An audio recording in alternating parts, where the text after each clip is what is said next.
We're standing here with Adrienne Pope, one of the top creative, competitive stylists in our industry. How are you? I'm doing great. Can you tell us what you're working on? Right now I am working on the face of Cruella de Vil. Very nice. Yeah, I like the black and white that she's got going on top of her head. And I see you have some eyelashes. Now, what kind of products do you use to achieve colors like this? I use Kiss Express and some Petastay colors, but mainly on this dog is all Kiss Express. Even the red? Yes, yes. Okay, I know when I used to compete in creative, it was really hard. We'd use markers to try to get red like this, and this looks fabulous. It's like a cranberry red. It's pretty. Thank you. Thank you. Now, do you dress up during your presentation as well? Yes, I will. And will you be singing? Yes, I will. Very nice. There's quite a few people that sing. Oh, I see she's got a mouth. We're getting there. All right. Can we watch you use one of the blow pens? Is that what you're doing next? Okay. I'm getting ready to detail her nose, try to at least kind of finish out her lips a little bit better than what they are. I'm not quite happy with them yet. And then I'm going to do my zigzags in my hair to make her look like, she's got wild hair, which it looks wild right now, but I'm going to try to do the zigzags in there. Okay, very nice.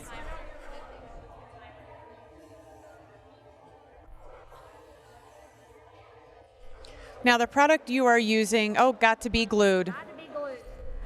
I can see how it does glue. Yes, it does.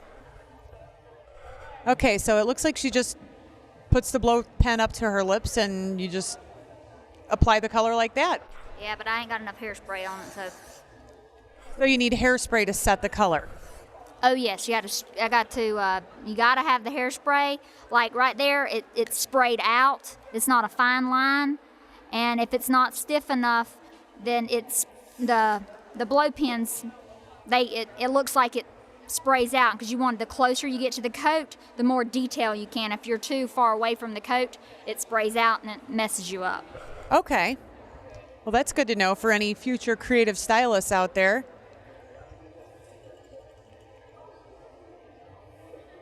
How long have you been competing in creative styling?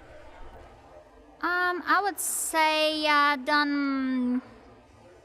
at least done one every year, probably for the last 6 to 7 years, one a year, basically. Very good.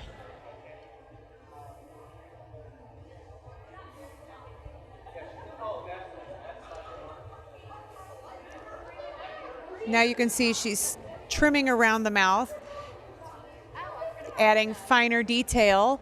So you're coloring, then you're trimming to make it more of a crisp, sharp edge, right? See that red overspray, and so I'm got to clean it up a little bit in the overspray. Well, thank you very much for letting us take a sneak peek and giving the viewers at home some tips on how to set color into dogs. We really appreciate it. Thank you very much. Thank you. You're welcome. What do you have going on over here? Monsters. Monsters. This is very cute. Will be the final product. Okay, well, good luck. You're welcome.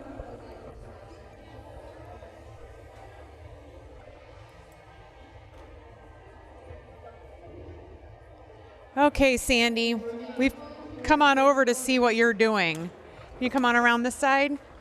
Can you tell the folks at home exactly what you're doing and the products you're using?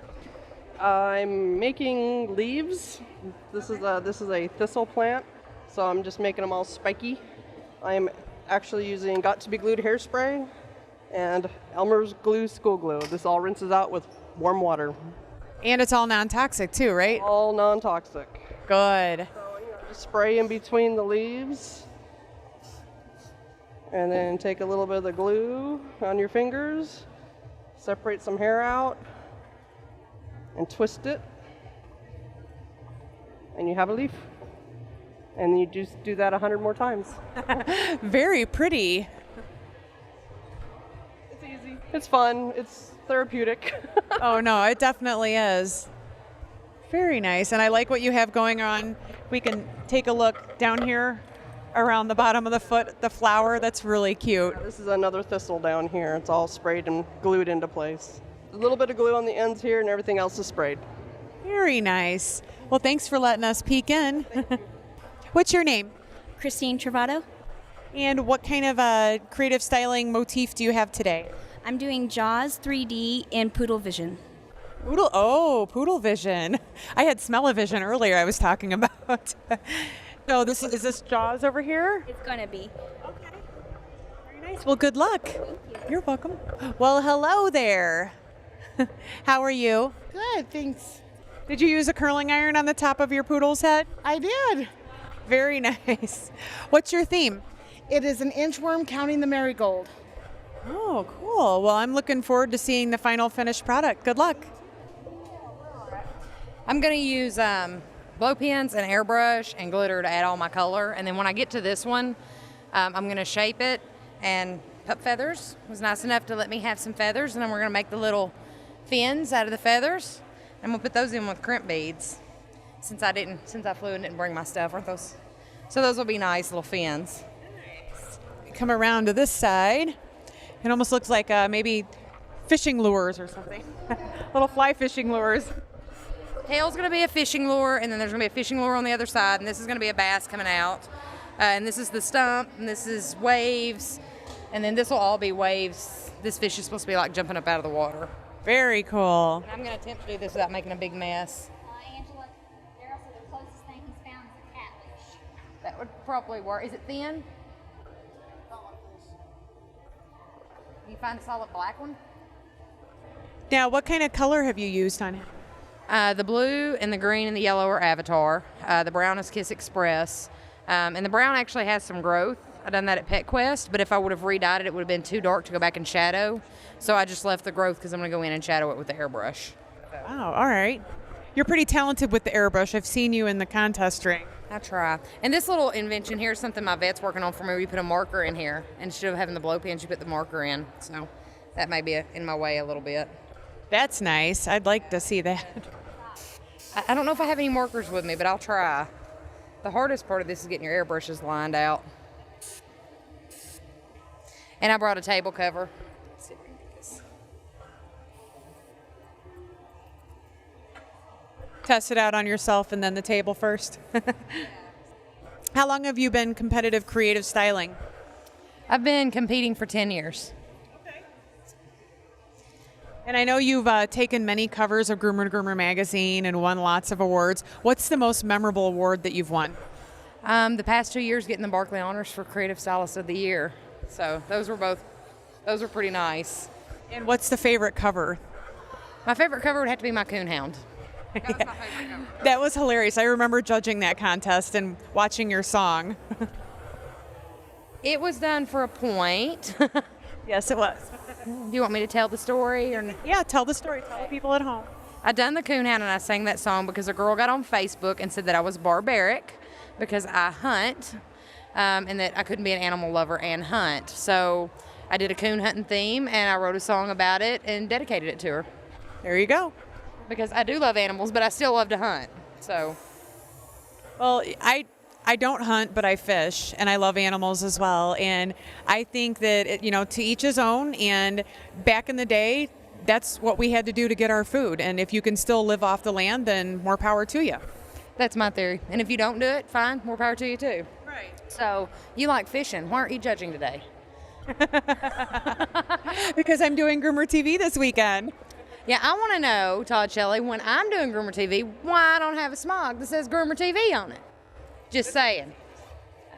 She took the Groomer TV one off. See, she don't even appreciate her. She hides it. Well, we're going to do an Andis demo soon, so. What I've done is I've hairsprayed this because the airbrush will blow your hair, so you have to hairspray. You have to be ready, completely done grooming before you start in with the airbrush, or you'll mess up your pattern. And then I like the airbrush because you can go in and shadow. I'm going to outline everything, and then I'm going to shadow it. Okay. Kind of make it look more three-dimensional. So, and it just brings it to life. Yeah, I can see the shadows that it's currently creating. And those are branches like you'd find underwater. It's like a stump. It's supposed to be like a stump coming up because, bass hang around stumps. So, And technically, I didn't plan this part at first. I got halfway through the design for Pet Quest, and I was running out of blue. That's the different colors. And then I thought, oh, I'll put a stump back there, so brown.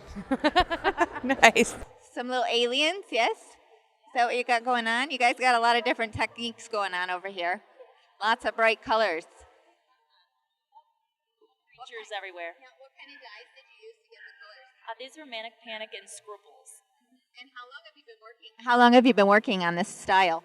I would say probably since June. I kind of was a last minute thing. Uh-huh.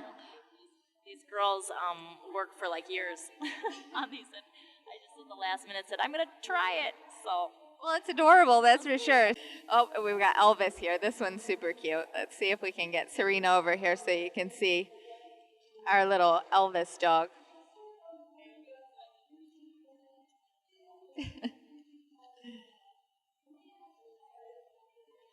Do you mind being on camera? Okay.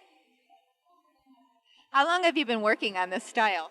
Oh, wow, gosh. It's been about 6 months. It took me about 30 hours just to do the paint itself. Okay. And probably another 4 hours is today. Okay. And where did you come up with the idea? It was my dad. My dad loves Elvis, and he talked me into hiring Elvis for a gimmick at our party.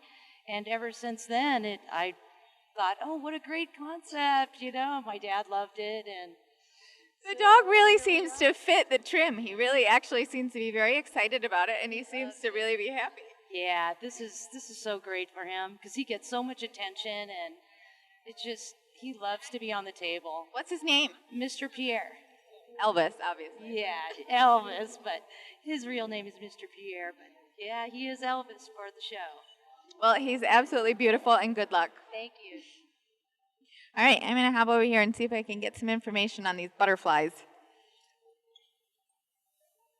Okay, I know you're really busy here, but do you have a couple seconds? Sure. All right, can you tell me how you did that technique? Is it hairspray and flat iron, or how'd you get your wings? Yeah, exactly. The hairspray and the flat iron, and then I made a stencil to do the detail work for the butterflies. Okay, and how did you come up with that? I mean, it's not something that I've seen before, the way I mean, what made you think of it? I don't know. Sometimes it just like pops into my head, but I like butterflies a lot because where I'm from in Santa Cruz, the monarchs actually migrate through Santa Cruz and like nest there. So it's just been part of my life for, I grew up there, so.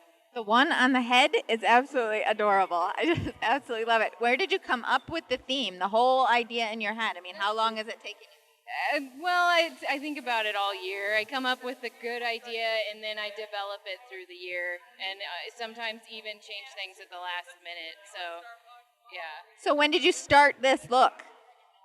You mean like Actually start putting your color on and getting her where she is right now? Usually just the week before, so the colors are vibrant. I do it takes 3 days to get the color on, and then all the last minute details and the hotel room and here now. So. Well, she looks absolutely amazing. It's a girl? Yeah. What's her name? McKenna. Well, she's beautiful. Good luck. It's just, I love it. I think it's beautiful. All right, and we're going to talk to one more over here before we let them all get back to work. Do you have a second to talk? How long have you been working on this design, and do you have a theme for it? What do you call it? It's Palm Doodle, and I've been working on it for 3 days. I had another dog ready, and at the last minute, I had to get her ready. So I'm still. What happened with your other dog? He got into a skunk. Oh, no. I could not get rid of the smell. So I did her. And well, everything happens for a reason, so I guess you have to look at it that way. Was it the same theme on the other dog? No, I was doing Twilight. I had more hair and stuff to work with. No, with her, she's always in the fish pond. She's always trying to get my turtle, so this is how I came up with it. It sounds like it has some naughty dogs. One that wants to play with the black and white kitty, and one that wants to play with the fish. Yeah. Well, it's beautiful. The colors are great, so good luck.